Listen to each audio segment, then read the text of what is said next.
Assalamualaikum warahmatullahi wabarakatuh. Pada hari ini kita akan mendengarkan tausiah atau penjelasan tentang istighfar, yang mana dalam hal ini akan disampaikan Allah bukan hanya akan pasti menghapus dosa-dosa orang yang beristighfar, tapi yang lain Allah juga selain menghapus dosa-dosa kita, setiap kali kita beristighfar Allah kasih hadiah loh.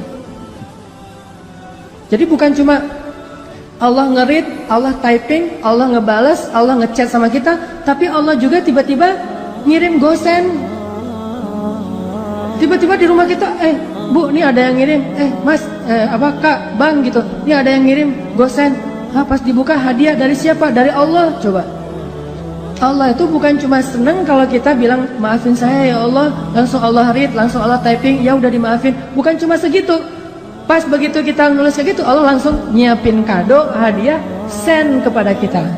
Bisa sampainya hari ini, bisa sampainya besok, bisa nanti dikasihnya di akhirat. Karena di akhirat kita lebih butuh itu daripada di dunia. Yang pasti Allah nge-send hadiah buat orang yang bersifat. Pasti itu 100% Allah kasih. Cuman ada yang dikasihnya sekarang, ada yang kasihnya ntar sore, ada yang dikasihnya besok, ada yang dikasihnya someday, ada yang kasihnya next time pas nanti kita di akhirat. Yang jelas Allah pasti ngasih kita hadiah. Makanya kalau kita udah istighfar, kita tuh kayak astagfirullahaladzim ya Allah, berarti udah dimaafin dosa. Plus kita bayangin, aduh saya punya hadiah nih dari Allah nih, surprise, cuman belum tahu nanti Allah kasih kapan. Begitu kita butuh Allah kasih. Kayak 3 orang yang terkurung di dalam gua kan, hadis populer itu. 3 orang terkurung di dalam gua, yang membuat mereka bisa selamat apa? Hadiah-hadiah terhadap amal soleh mereka di masa lalu kan ya. Yang tadi kita baca di ayat ketiga, Allah pasti membalas setiap kebaikan dengan kebaikan. Allah pasti balas. Istighfar itu bagi Allah itu kebaikan. Padahal istighfar itu kewajiban gitu ya. Namanya orang berbuat salah kan wajib minta maaf kan. Tapi bagi Allah itu bukan cuma kewajiban, kebaikan. Coba, kalau kita ada orang minta maaf ke kita, kita bilang wajar sih, orang dia salah pasti minta maaf dong. Tapi kalau Allah ngelihatnya nggak kayak gitu, dia baik banget ya mau minta maaf gitu. Coba, kurang baik apa Allah sama kita? Coba kalau kita disakitin orang, ditikung misalnya, lagi ngecengin, tiba-tiba teman kita nyalip duluan karena dia udah punya modal gitu. Kita ke rumahnya naik angkot, terus macet-macetan dulu, dia naik ninja, udah sampai di rumahnya. Pas kita datang, nih ninja siapa ya? Jangan-jangan ninja kakaknya gitu. Ternyata dia udah duluan, Pak, lagi PDKT sama calon mertua. Kan kita disalip tuh. Pulang dia bilang, maaf ya, gua nyalip lo, gua tahu sih lo mau ke situ. Kok kamu udah tahu? Ya gimana, perasaan saya mah nggak bisa ditahan, saya mah sayang banget sama dia segala macam. Oh ya udah, gua maafin, udah aja gitu. Apakah kita akan menganggap permintaan maaf dia itu sebagai sebuah kebaikan? Tidak, kita menganggap itu sebagai sebuah kewajiban dan kewajaran. Tapi Allah ke orang yang beristighfar menganggapnya itu kebaikan loh. Allah tuh kayak merendah banget gitu, walaupun Allah maha mulia dan maha tinggi. Kayak ngasih hati banget ke hamba-hambanya. Kita astagfirullahaladzim ya Allah, saya udah buat dosa, hambaku ini baik banget ya, minta maaf. Padahal itu tuh udah jadi kewajiban kita sebagai pendosa, tapi Allah anggap kebaikan. Sehingga Allah kasih hadiah, ini hadiah buat yang berbuat baik. Dan hadiah itu pasti sesuatu yang sangat kita butuhin dalam hidup.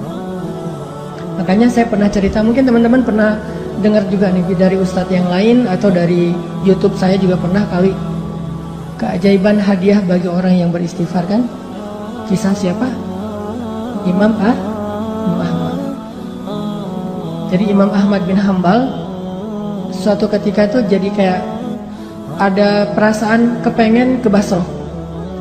Ada apa ya di Basra, kok saya pengen banget ke sana gitu. Saya curiga nih, Raja Salman kemarin ke Indonesia itu gara-gara ada yang istighfar di Indonesia. Astagfirullahaladzim ya Allah, Raja Salman. Astagfirullahaladzim, Raja Salman. Tiba-tiba Raja Salman mikir, aduh kok gue pengen banget ya ke Indonesia. Datang tuh gara-gara istighfar seseorang di Indonesia. Dan saya juga pernah ngerasa gitu, walaupun saya bukan orang soleh, tapi maksudnya ada keinginan hamba Allah yang soleh, lebih soleh dari saya, yang membuat saya datang ke suatu tempat. Di Bandung itu saya pernah diundang oleh salah satu universitas, namanya Universitas Telkom. Tuh ngundang saya tuh berkali-kali, bentrok aja nggak bisa. Tiba-tiba bukan saya yang datang, tapi saya dan pemuda hijrah bikin acara gosipnya di Universitas Telkom. Jadi bukan saya doang yang datang, satu tim rame tuh.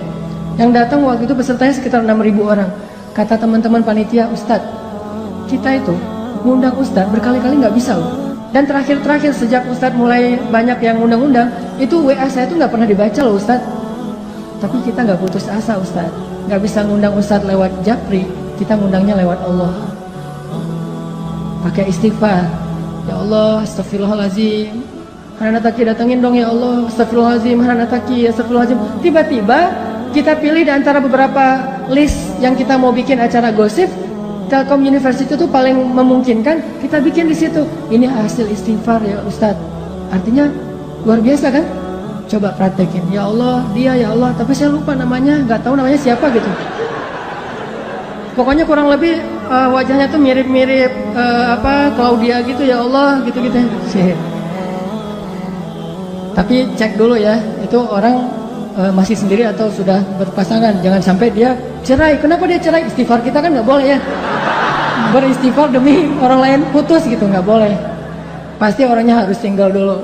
Ya, astagfirullahaladzim, astagfirullahaladzim. Pas kita ada hajat, ya Allah, beri saya jodoh yang solehah, yang hafizah, yang konita, yang apa segala macam. Pas ketemu benar, Neng, Kak, namanya siapa? Solehah, konita, hafizah gitu. Sesuai dengan permintaannya. Walaupun dia baru belajar tahsin 1 gitu, tapi namanya solehah, konita, hafiz.